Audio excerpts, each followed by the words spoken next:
Joseph Prince's Ezekiel 44 tithe teaching doesn't make sense. Joseph Prince teaches that Ezekiel chapter 44 is in the future and says it includes tithing, therefore, he concludes that tithes are for today. But his logic has serious problems. Anybody who reads Ezekiel 44 will notice that it not only includes firstfruits, but also slaughtering burnt offerings and animal sacrifices, offering sacrifices of fat and blood, keeping the Old Testament festivals and Sabbaths that Colossians 2 verse 17 says are fulfilled in Christ, sin offerings, grain offerings, and guilt offerings. Prince argues that tithing is found in Ezekiel 44 and we must tithe because Ezekiel 44 is future. However, the same logic would require us to sacrifice animals, bring grain offerings, sin offerings, and guilt offerings today, and keep the Jewish feasts.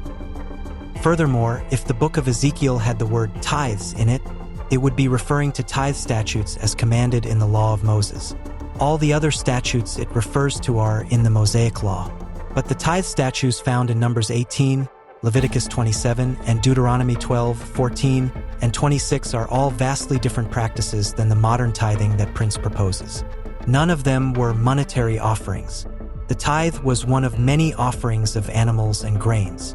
The Mosaic law had both voluntary and obligatory monetary contributions, but the tithe was not and could not be monetary.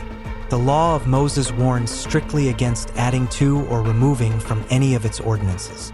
It's impossible to get the modern tithing practice that Prince teaches without both adding and removing quite a lot from the Mosaic tithe ordinances. Prince's logic also must conclude that the Old Covenant priests who made sacrifices for sin correspond to the pastors of today. This contradicts the New Covenant truth of the priesthood of all believers and Jesus our high priest making a perfect sacrifice once and for all.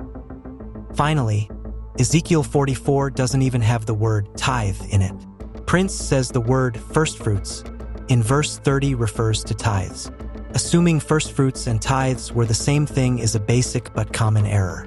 The firstfruits offering described in Leviticus 23 was a sheaf of grain, much less than a tithe. This firstfruits ordinance included a burnt offering, a grain offering, and a drink offering. So how can we require firstfruits today without also requiring the burnt offering, grain offering, and drink offering that were part of the firstfruits ordinance?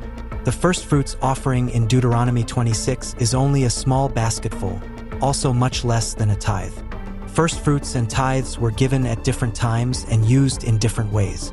Firstfruits and tithes are also quite different in modern Judaism. Firstfruits and tithes are not the same.